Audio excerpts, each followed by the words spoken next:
Brought to you by V-Guard, co-powered by Sensodyne and Vimal. ಬಾಯಲ್ಲಿ ಹೇಳಿ ಕೇಸರಿ. Associate sponsor Ultratech Cement. ಇನ್ನು ಇದರ ಬೆನ್ನಲ್ಲೇ ಈಗ ಪೆನ್ ಡ್ರೈವ್ ಬಗ್ಗೆ ಕುಮಾರಸ್ವಾಮಿಗೆ ಎಲ್ಲಾ ಗೊತ್ತಿದೆ ಅನ್ನುವಂಥ ಒಂದು ಸ್ಟೇಟ್ಮೆಂಟ್ ಅನ್ನ ಈಗ ಚಿಕ್ಕಮಗಳೂರಿನಲ್ಲಿ ಡಿಸಿಎಂ ಡಿಕೆ ಶಿವಕುಮಾರ್ ನೀಡಿದ್ದಾರೆ.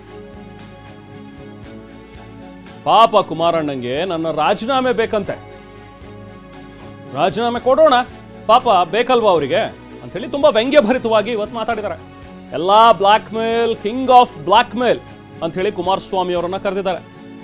ನನ್ನ ಹೆಸರು, ದೇವೇಗೌಡರ ಹೆಸರು ತಗೋಬೇಡಿ ಅಂತ ಅಂದ್ರು. ಮತ್ತೆ ಯಾಕೆ ಕುಮಾರಸ್ವಾಮಿ ಚಿಂತೆ ಮಾಡ್ತಿದ್ದಾರೆ ಹಾಗಾದ್ರೆ ಅನ್ನುವಂಥದ್ದನ್ನ ಕೂಡ ಪ್ರಶ್ನೆ ಮಾಡಿದ್ದಾರೆ. ಉಪ್ಪು ತಿಂದವನು ನೀರು ಕುಡಿಬೇಕು ಅಂದ್ರಲ್ಲ, ಲಾಯರ್ ಇವರು ಜಡ್ಜ್ಮೆಂಟ್ ಕೊಡೋದಕ್ಕೆ ಜಡ್ಜ ಅಂತ ಹೇಳಿ ಪ್ರಶ್ನೆ ಮಾಡಿದ್ದಾರೆ. ಇವತ್ತು ಹೋಗಿ ಕೋರ್ಟ್ನಲ್ಲಿ ವಾದ ಮಾಡಲಿ ಅಂತ ಹೇಳಿ ಡಿಕೆ ಶಿವಕುಮಾರ್ ಇವತ್ತು ವ್ಯಂಗ್ಯಭರಿತವಾಗಿ ಜೊತೆಗೆ ಅಷ್ಟೇ ಖಾರವಾಗಿಯೂ ಕೂಡ ಪ್ರತಿಕ್ರಿಯೆ ನೀಡಿದ್ದಾರೆ. ಯಾಕಂದ್ರೆ ನಿನ್ನೆ ಸುದೀರ್ಘವಾಗಿ ಒಂದು ಪತ್ರಿಕಾಗೋಷ್ಠಿಯನ್ನು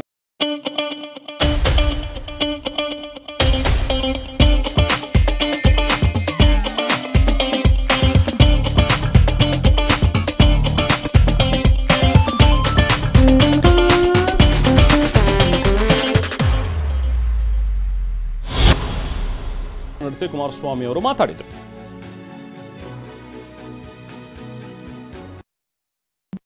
ಅವನ ಪೆನ್ ಡ್ರೈವು ಅವೆಲ್ಲ ಕುಮಾರಸ್ವಾಮಿಗೆ ಗೊತ್ತು.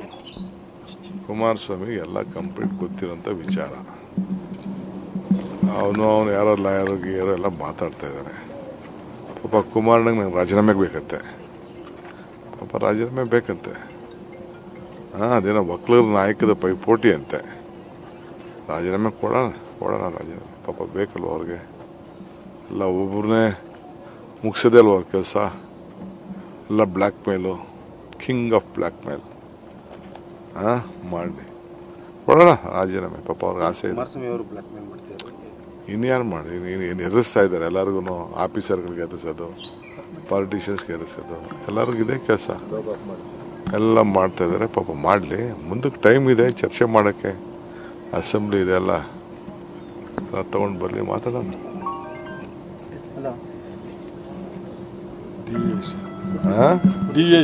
ಅಲ್ಲ, ಯಾವ್ದಾದ್ರು ಡಿವೇಟ್ ಮಾಡ್ಕೊಳ್ಳಿ, ಏನಾರು ಮಾಡ್ಕೊಳ್ಳಿ, ಏನೇನಿದೆ ಎಲ್ಲ ಬಿಚ್ಕೊಳ್ಳಿ. ಈಗ ಸುಮ್ಮನೆ ಫಸ್ಟು ಅವ್ರ ಮಾತು ಫಸ್ಟ್ ಸ್ಟ್ಯಾಂಡ್ ಆಗಲಿ. ಅವ್ರು ಏನು ಹೇಳಿದ್ರು, ನನ್ನ ಹೆಸರು ದೇವೇಗೌಡರ ಹೆಸರು ತಗೋಬೇಡಿ ಅಂದರು. ನನಗೂ ದೇವೇಗೌಡರಿಗೂ ಅವ್ರಿಗೂ ಸಂಬಂಧ ಇಲ್ಲ, ಅವರೇ ಬೇರೆ ಫ್ಯಾಮಿಲಿ, ನಮ್ಮ ಫ್ಯಾಮಿಲಿ. ಪಾಪ ಆತ ಮಗನೂ ಹೇಳ್ದ, ಇವ್ರು ಹೇಳಿದ್ರು. ಮತ್ತೆ ಇನ್ಯಾಕೆ ಉರಿ ಮಾಡ್ಕೋತಾ ಇದ್ದಾರೆ, ಇವ್ರಿಗೆ ಸಂಬಂಧ ಇಲ್ಲದೆ ಒದ್ದು ಶುರು ಮಾಡಿದೆ.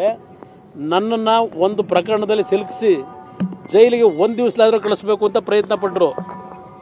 ನಮ್ಮ ವಕೀಲರು ಸ್ನೇಹಿತರುಗಳಿದ್ದಾರೆ, ಹಿತೈಷಿಗಳು ಒಂದು ಮಾತು ಹೇಳಿದ್ರು ನನಗೆ, ಯಾವುದೇ ಕಾರಣಕ್ಕೂ ನೀವು ಬೇಲ್ ಅಪ್ಲೈ ಮಾಡಿ ಬೇಲ್ ತಗೊಳ್ಳದೆ ಇವತ್ತು ನಿಮ್ಮ SIT ಮುಂದೆ ಹೋಗಬೇಡಿ ಅಂತ ನಾನು ಹೇಳಿದಾಗ, ಇಲ್ಲ ಅರೆಸ್ಟ್ ಮಾಡಲಿ ಹೋಗ್ತೀನಿ ಅಂದೆ.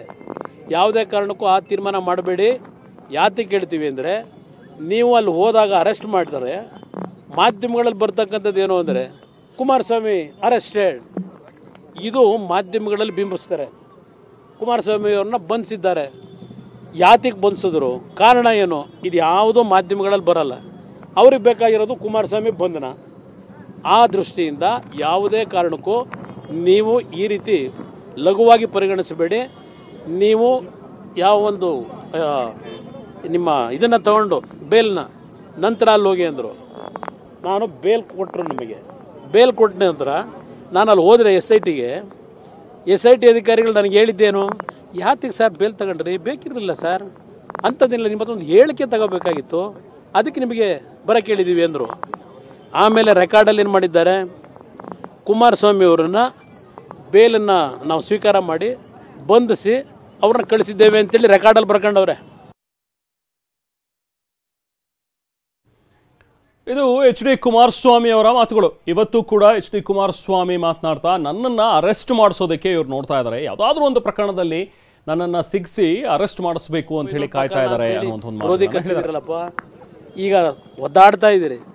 ಈ ಕಳೆದ 21ನೇ ತಾರೀಕಿನಿಂದ ಈ SIT ರಚನೆ ಆದಮೇಲೆ 10 ದಿವಸ ಆಯ್ತಲ್ವಾ, ಎಷ್ಟು ಜನ ಬಂದೀಗ ಇದರ ವಿಷಯದಲ್ಲಿ SIT ಮುಂದೆ ಅವರ ಒಂದು ಮೇಲಾಗಿರ್ತಕ್ಕಂಥ ಆಕ್ರಮಣದ ಬಗ್ಗೆ ಅರ್ಜಿ ಕೊಟ್ಟಿದ್ದಾರೆ.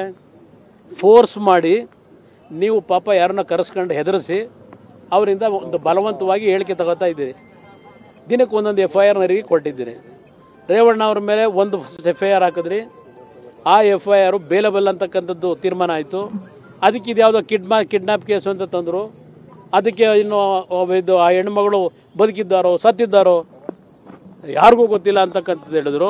ಎಷ್ಟು ಗಂಟೆಗೆ ಕರ್ಕೊಂಬಂದ್ರು ಅವ್ರನ್ನ ಎಲ್ಲಿಂದ ಕರ್ಕೊಂಬಂದ್ರು? ಮಾಜಾರು ಮಾಡಿದ್ದಾರಾ? ಆ ಹೆಣ್ಮಗಳು 4 ದಿನದಿಂದ ಕೂರಿಸ್ಕೊಂಡವ್ರಲ್ಲ, ಅಪಹರಣ ಆಗಿದೆ ಅಂತೇಳಿ. ಅವ್ರನ್ನ ಎಲ್ಲಿಂದ ಕರ್ಕೊಂಬಂದ್ರು ಪೊಲೀಸ್ನವರು? ನಿಮಗೆ ಎಲ್ಲ ಬಂದಿದ್ದ ಮಾಹಿತಿ ಎಂಥದ್ದು ಯಾವುದೋ ತೋಟದಿಂದ ಕರ್ಕೊಂಬಂದರು ಅಂತ. ತೋಟದಿಂದ ಕರ್ಕೊಂಬಂದ್ರ 40 ಜನ ಹೋಗಿ ಆ ತೋಟದಲ್ಲಿ ಸರ್ಚ್ ಮಾಡಿದ್ರಲ್ಲ ರಾತ್ರಿ. ಆ 40 ಜನ ಸರ್ಚ್ ಮಾಡಿ ಅಲ್ಲಿ ಹುಡುಕಿದ್ರ ಆಯಮ್ಮನ ಎಲ್ಲಿಂದ ಕರ್ಕೊಂಬಂದ್ರಿ? ಆಯಮ್ಮನ ಕರ್ಕೊಂಬಂದಿದ್ದು ನಿಮ್ಮ ಹುಣಸೂರಿನ ಕರಿಗೌಡ ರಸ್ತೆಯಲ್ಲಿ ಇರ್ತಕ್ಕಂಥ ಅವ್ರ ರಿಲೇಷನ್ ಮನೆ, ಯಾರೋ ಪವಿತ್ರ ಅಂತೇಳಿ ಅವ್ರ ಮನೆಯಿಂದ ಯಾವನೋ DSP ಹೋದ ಕರ್ಕೊಂಬಂದ. ಆ DSPಗೂ ಯಾರು ಮಾಹಿತಿ ಕೊಟ್ಟರು? ಇವೆಲ್ಲ ದೊಡ್ಡ ಇಶ್ಯೂ ಇದೆ, ಆಯಿತಾ? ಇದು ನಡೆದಿರ್ತಕ್ಕಂಥದ್ದು 4 ದಿನ ಆಯಿತು. ಜಡ್ಜ್ ಮುಂದೆ ಯಾತಕ್ಕೆ ಇನ್ನೂ ಪ್ರೆಸೆಂಟ್ ಮಾಡಲಿಲ್ಲ?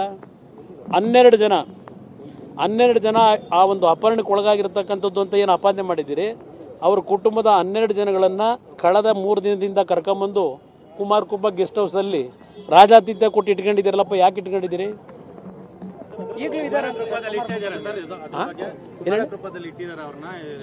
ಮಾಹಿತಿ ಬಂದಿದ್ದು ಹೇಳ್ತಾ ಇದ್ದೀನಪ್ಪ. ಈ ಥರ 12 ಜನ ಕರ್ಕೊಂಬಂದವ್ರೆ ಅಂತೇಳಿ ಅವ್ರ ಫ್ಯಾಮಿಲಿ ಅವ್ರನ್ನ. ಈಗ 4 ದಿನದಿಂದ ಜಡ್ಜ್ ಮುಂದೆ ಕರ್ಕೊಂಡು ಹೋಗಿದೆ. 4 ದಿನದಿಂದ ಏನು ಮಾಡ್ತಾವ್ರೆ? ಆ ಹೆಣ್ಮಗಳನ್ನ ಕೂರಿಸ್ಕೊಂಡು ಒತ್ತಾಯ ಹಾಕೊಂಡು ಕೂತವ್ರು ಅಷ್ಟೇ ತಾನೆ. ನಾವು ಇಲ್ಲಿ ಹೋರಾಟ ಅಂದ್ರೆ ಕಲ್ ತಗೊಂಡು ಹೊಡೆಯೋದಲ್ಲ, ಇಲ್ಲ ಯಾರ್ದೋ ಮನೆಗೆ ನುಗ್ಸೋದಲ್ಲ. ನಾವು ಮಾಡ್ತಕ್ಕಂಥದ್ದು ಕಾನೂನಿನ ವ್ಯಾಪ್ತಿನಲ್ಲಿ ಒಂದು ನ್ಯಾಯಕ್ಕೆ ನಮ್ಮ ಸಂವಿಧಾನದ ವ್ಯವಸ್ಥೆಯಲ್ಲಿ ಏನು ಪ್ರತಿ ವ್ಯಕ್ತಿಗೆ ಅವಕಾಶಗಳನ್ನು ಕೊಟ್ಟಿದ್ದಾರೆ, ಆ ಒಂದು ನ್ಯಾಯಾಂಗದ ಮುಖಾಂತರವೇ ನಮ್ಮ ಹೋರಾಟ ಇರ್ತದೆ. ಕಾಂಗ್ರೆಸ್ ಪಕ್ಷದಿಂದ ಪರಿಹಾರ ಕೊಡ್ತಾರಂತೆ. ಯಾವ ಸಂತ್ರಸ್ತೆಯರಿಗೆ? ಈ ಪ್ರಜ್ವಲ್ ರೇವಣ್ಣಿಂದ ಅನ್ಯಾಯಕ್ಕೆ ಒಳಗಾಗಿದ್ದಾರೆ ಅಂತ ಹೇಳಲಾಗ್ತಾರೆ ಸಂತ್ರಸ್ತೆಯರು. ಎಷ್ಟು ಜನಕ್ಕೆ ಕೊಟ್ರೀಗ? ಎಷ್ಟು ಜನ ಬಂದವರು ಅವ್ರ ಹತ್ರ? ಆ ಸಂತ್ರಸ್ತೆಯರು ಅಂತ ಈಗ ಪಾಪ ಅವ್ರ ಮೇಲೆ ಅನುಕಂಪ ತೋರಿಸ್ತಿದ್ದೀರಲ್ಲಪ್ಪ. ಆ ಹೆಣ್ಮಕ್ಳು ಮುಖನ ಅಷ್ಟಲಿ ಮಾಫಿಂಗ್ ಮಾಡಿದೆ. ಆ ಹೆಣ್ಮಕ್ಳು ಮುಖ ಎಲ್ಲ ಇಡೀ ದೇಶದಾದ್ಯಂತ ಪ್ರದರ್ಶನ ಮಾಡಿ ಇವತ್ತು ಅವ್ರ ಬಗ್ಗೆ ಅನುಕಂಪ ತೋರಿಸ್ತೀರಾ ನಿಮ್ಮ ಯೋಗ್ಯತೆಗೆ? ಆ ಹೆಣ್ಮಕ್ಳ ಬಗ್ಗೆ ಇದೇ ಅಲ್ವಾ ಗೌರವ ನೀವು ಕೊಟ್ಟಿರೋದು? ಆಯ್ತಪ್ಪ, ಯಾವನ್ ತಪ್ಪು ಮಾಡವನೇ ಅವ್ನಿಗೆ ಶಿಕ್ಷೆ ಆಗಲಿ, ನಾನು ಅದೇ ಹೇಳ್ತಾ ಇದ್ದೇನೆ. ಆ ಹೆಣ್ಮಕ್ಳೇನು ಅನ್ಯಾಯ ಮಾಡಿದರು? ಆ ಹೆಣ್ಮಕ್ಳು ಚಿತ್ರಾನ್ನ ಯಾಕೆ ಕೊಟ್ರಿ? ಬೀದಿಗೆ ಯಾಕೆ ಬಿಟ್ರಿ? ಇದು ನೀವು ಅವರಿಗೆ ಅನುಕಂಪ ತೋರಿಸೋದಾ? ಈಗ ಯಾವ ಆರ್ಥಿಕ ನೆರವು ಕೊಡ್ತೀರಿ? ಇಷ್ಟೆಲ್ಲ ಮಾಡಿ ಅವ್ರನ್ನೆಲ್ಲ ಬೀದಿಗೆ ತಂದಿಟ್ಟು ಇವತ್ತು ಅವ್ರಿಗೇನು ಅನುಕಂಪ ತೋರಿಸ್ತೀರಿ ನಿಮ್ಮ ಯೋಗ್ಯತೆಗೆ?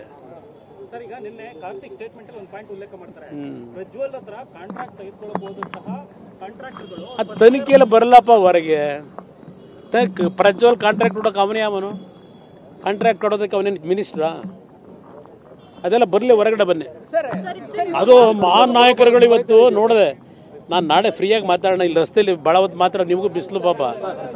ಇವತ್ತು 3:15 ಗಂಟೆ ಕೇಳಿ, ಇವತ್ತು 3:15 ಗಂಟೆಗೆ ಏನು ಕ್ಯಾಬಿನೆಟಲ್ಲಿ ಇರ್ತಕ್ಕಂಥ ಒಕ್ಕಲಿಗರ ಮಂತ್ರಿಗಳು ಎಲ್ಲರದ್ದು ಏನೋ ಒಂದು ಪತ್ರಿಕಾಗೋಷ್ಠಿ ಅಂತಲ್ಲ, KPCC ಕಚೇರಿಲಿ ಒಕ್ಕಲಿಗ ಸಮಾಜದ ಎಲ್ಲ ಮಂತ್ರಿಗಳು ಇವತ್ತೇನೋ ಎಂಥದ್ದು ಇದು ಮಾಡ್ತೀರಂತಲ್ಲಪ್ಪ, ಇದು ಪತ್ರಿಕಾಗೋಷ್ಠಿ.